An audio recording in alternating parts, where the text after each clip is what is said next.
You know what they say about humans? They're supposed to be the logical ones. The reasonable species that thinks before they act. Well, let me tell you something about Jake Morrison. Logic apparently took a vacation the day he was born, packed its bags, and never came back. I'm Vel 9, by the way.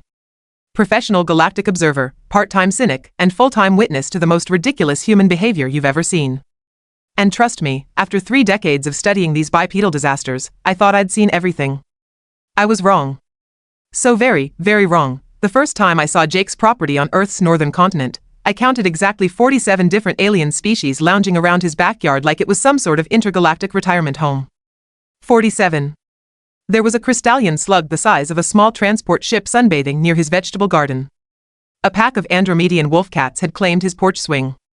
3 Centaurian cloudhoppers were nesting in his rain gutters, completely ignoring the fact that rain gutters are not, technically speaking, suitable nesting environments for creatures that breathe methane. Strays, Jake called them. Strays. As if finding a lost Rigelian battle turtle in your driveway was the same as discovering a hungry kitten. The battle turtle, by the way, was named Mr. Whiskers. I'm not making this up now. You might be wondering how a simple maintenance worker from Earth ended up running what essentially amounted to an unlicensed zoo for the galaxy's most dangerous refugees. Well, that's where our story gets interesting. And by interesting, I mean completely insane. IT started 6 months ago when the Galactic Council received reports of unusual energy signatures emanating from Earth's Sector 7G. Nothing too alarming, just the kind of readings that typically indicate either a massive weapons cache or someone trying to build a black hole in their basement. Standard Tuesday stuff. Really, what they found instead was Jake Morrison, age 34, cheerfully feeding what appeared to be liquid nitrogen to a juvenile Void Leviathan in his swimming pool. The Void Leviathan, in case you're not familiar, is a creature so terrifyingly powerful that most civilizations have laws against even saying its name out loud. Jake had named his Herbert. "Oh, hey there," Jake had said to the council's investigation team, waving a garden hose in greeting. "You guys hear about the noise complaints? Because I told Mrs. Henderson that Herbert only screams between 9 and 10 p.m. It's like his meditation time." The lead investigator, a Thraxian captain named Zorke, had stared at Jake with all 4 of his compound eyes.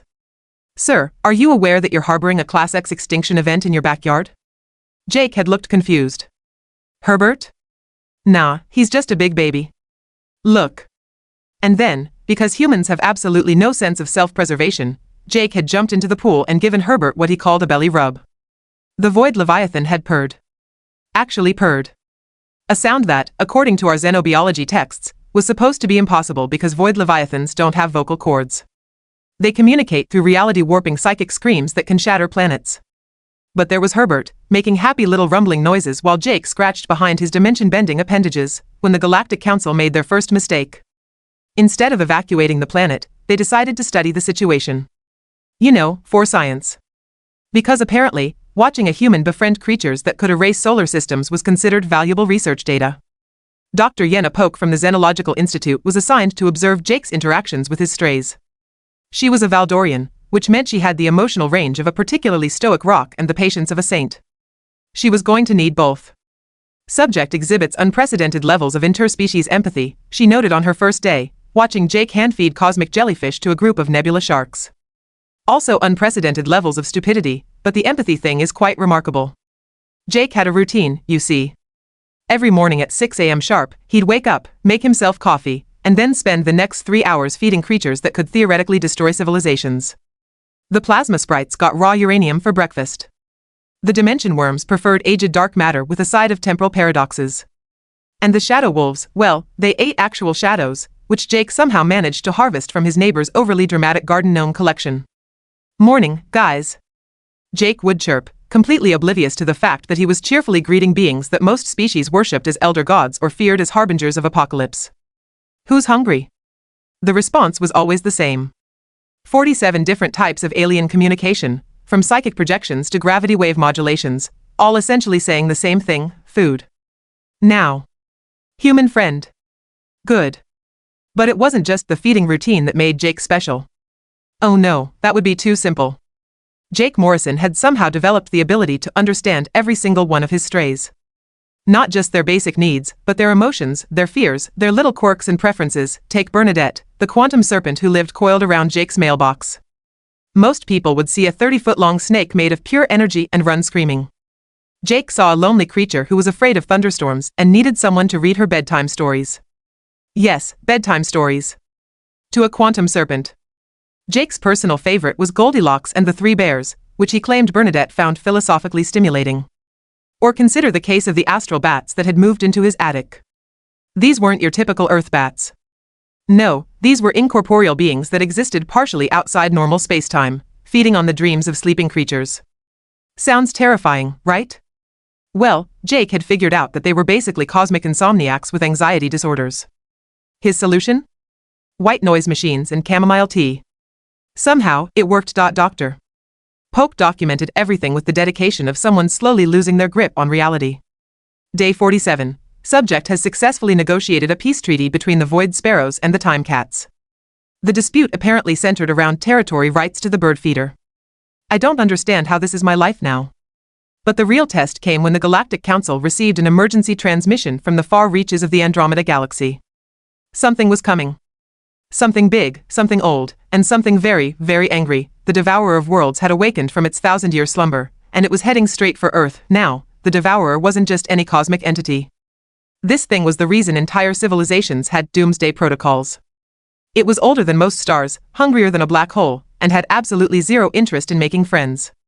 The beast consumed planets the way humans eat potato chips, mindlessly, constantly, and with a disturbing amount of crunching. Every military in the galaxy was mobilizing. Ancient weapons were being pulled out of storage. Peace treaties were being signed between species that had been at war for millennia. This was it. The big one. The end of everything, and Jake Morrison was in his backyard, teaching Herbert how to play fetch with a neutron star. Sir, Captain Zorke had arrived with a full evacuation fleet. We need to get you and your, pets off this planet. Now. Jake had looked up from where he was braiding cosmic energy ribbons in Bernadette's scales. Why? What's wrong? The Devourer of Worlds is coming. ETA, 72 hours. Jake had nodded thoughtfully, as if someone had just told him it might rain later. The big scary thing that eats planets? That's the one. Huh. Jake had continued braiding. Well, that's not good. Not good? Not good? The single most terrifying entity in the known universe was approaching Earth with the clear intention of turning it into a light snack, and Jake Morrison's response was not good? But then something happened that changed everything. Something that would make me question everything I thought I knew about humans, about the universe, and about the strange, impossible things that happen when someone with a good heart meets something that everyone else has given up on. Herbert started making that weird humming noise again.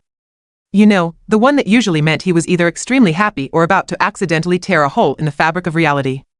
Given the circumstances, I was really hoping it was the happy one. Jake had spent the last hour sitting by his pool, having what appeared to be a deep philosophical conversation with his Void Leviathan. And when I say conversation, I mean Jake was talking and Herbert was responding with reality-bending psychic pulses that made my translation device smoke and curse in 17 different languages. The Devourer's just lonely, Jake announced to the assembled evacuation fleet, as if he'd just solved the galaxy's most complex mathematical equation. Herbert says so. Captain Zorke's four compound eyes somehow managed to look skeptical all at once. Sir, with all due respect, the Devourer of Worlds has consumed over 300 civilizations. I don't think loneliness is the primary concern here. Jake shrugged, the same way he might if someone told him his favorite coffee shop was closed. Herbert used to eat planets too, before he came here. Now look at him.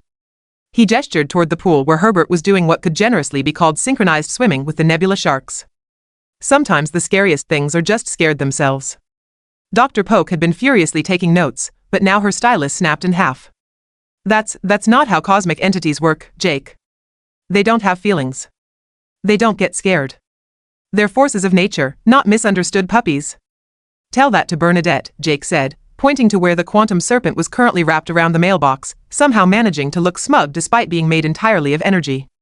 She was terrified of thunderstorms until we worked through her trust issues. That's when the sky went dark, not regular dark, like nighttime. This was the kind of darkness that made you forget what light looked like. The kind that made you question whether photons had ever really existed or if they were just a collective hallucination. The Devourer of Worlds had arrived early. The thing that descended from the void wasn't really a creature in any sense that most beings could understand. It was hunger given form, loneliness made manifest, a writhing mass of tentacles and teeth and things that shouldn't exist but somehow did anyway. It was the size of a small moon, covered in eyes that had seen the birth and death of galaxies, and it screamed with the voices of every world it had ever consumed. Every military ship in orbit immediately powered up their weapons. Ancient Starkiller missiles locked onto targets. Reality-warping bombs armed themselves. The combined firepower of 47 different civilizations prepared to make their last stand, and Jake Morrison walked out onto his front lawn with a bag of cosmic jellyfish treats. "Hey there, big guy," Jake called up to the Devourer, waving like he was greeting a neighbor. "You look hungry. And tired. Really, really tired." The Devourer paused. Its screaming stopped. Thousands of ancient eyes focused on this small human standing in a suburban yard, completely unafraid of certain death. Herbert surfaced from the pool with a splash that created minor dimensional rifts. He looked between Jake and the Devourer, then made a sound like whale song mixed with the birth cry of a new universe. Whatever he said, the Devourer seemed to understand it. "Herbert says you've been traveling for a really long time," Jake continued, as if having a casual chat with a planet-eating horror was perfectly normal Tuesday behavior. "He says you're tired of being alone. Tired of being afraid." The Devourer's response shook the entire solar system. Every planet trembled. Jupiter's moons shifted in their orbits. But somehow, Jake stood perfectly still, nodding along like he was listening to someone complain about their commute. "I know," Jake said softly. "It's scary when everyone runs away from you. When they shoot at you before they even try to understand. When you're so big and so different that nobody thinks you might just want a friend." Captain Zorke was frantically trying to establish communication with his fleet. "All ships, maintain defensive positions. Do not engage until I give the order." But something impossible was happening. The Devourer was descending, slowly, carefully, like it was trying not to step on Jake's garden gnomes. Its massive form settled partially into Earth's atmosphere, creating aurora patterns that would have been beautiful if they weren't the byproduct of a cosmic horror trying to be gentle. Jake reached into his bag and pulled out what looked like a glowing tennis ball. "Herbert thought you might be hungry. These are cosmic jellyfish treats. They're Herbert's favorite, but he's willing to share." He tossed the treat up toward the Devourer.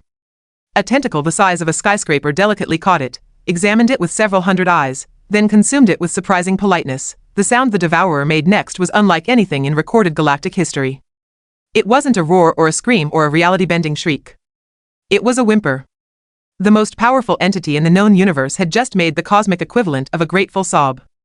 "There we go, Jake said, reaching for another treat. "Feeling a little better?" Dr. Poke's entire worldview was collapsing in real time. "This isn't possible. This violates every principle of xenobiology, cosmic entity behavior, and basic survival instincts." Jake glanced over at her. "You know what I think? I think the universe is a lot lonelier than we realize. Everyone's so busy being afraid of each other that nobody stops to wonder if maybe, just maybe, the scary thing is scared too." Over the next 6 hours, Jake Morrison did something that 47 different military forces couldn't accomplish with all their combined firepower. He made friends with the Devourer of Worlds. It turned out that the ancient entity hadn't been destroying planets out of malice or hunger in the traditional sense. It had been consuming them because it was desperately lonely, and the life energy of entire worlds was the only thing that temporarily filled the vast emptiness inside its cosmic heart. But the satisfaction never lasted, and the loneliness always came back stronger than before. Jake's solution was beautifully, ridiculously simple. "You don't need to eat whole planets," he explained to the Devourer while scratching behind one of its smaller tentacles. "You just need connection. Friendship. Someone who understands that being different doesn't make you evil." The Devourer, who Jake had immediately named Dexter because it suits you, settled into Earth's orbit like a new moon. Its presence actually improved the planet's tidal patterns and created the most spectacular light shows in the solar system. Within a month, Dexter had learned to play catch with asteroid belts, helped repair damaged satellites just by being gentle with his tentacles, and had become the galaxy's most unlikely guardian. Pirates took one look at Earth's new moon and decided they had urgent business elsewhere. Hostile alien invasions suddenly remembered they'd left the stove on back home. 48 strays, Jake announced to Dr. Poke during her final report. "Not bad for 1 year." Dr. Poke stared at him with the expression of someone whose entire understanding of reality had been thoroughly scrambled. "How do you do it, Jake? How do you look at things that could destroy entire civilizations and see lost pets?" Jake considered this while feeding quantum crackers to a group of time cats. "I guess because that's all they really are, underneath all the scary stuff. Lost, lonely, and looking for someone who cares enough to see past the teeth and tentacles." He paused, watching as Dexter carefully used his smallest appendages to help a flock of astral bats build a new roost in his gravitational field. "Besides, everyone deserves a chance to be loved, don't you think? Even the monsters. Especially the monsters." And that's how Jake Morrison, maintenance worker from Earth, accidentally became the galaxy's first and only cosmic entity whisperer. The Galactic Council eventually gave him an official title, Ambassador of Impossible Friendships. Jake preferred guy with too many pets. His backyard expanded to include a small pocket dimension, courtesy of Herbert's reality warping abilities. The neighbors eventually stopped complaining about the noise, mostly because Mrs. Henderson discovered that having a Void Leviathan in the neighborhood made her property values skyrocket. As for me? Well, I'm still here, still observing, still trying to figure out how one human with a good heart managed to solve problems that had plagued the galaxy for millennia. My official report to the Xenological Institute was filed under inexplicable human nonsense that somehow works. Because that's the thing about humans, especially ones like Jake Morrison. They don't see impossible. They don't see terrifying cosmic entities that devour worlds. They just see someone who needs a friend, a warm meal, and maybe a good belly rub, and sometimes, just sometimes, that's exactly what the universe needs most.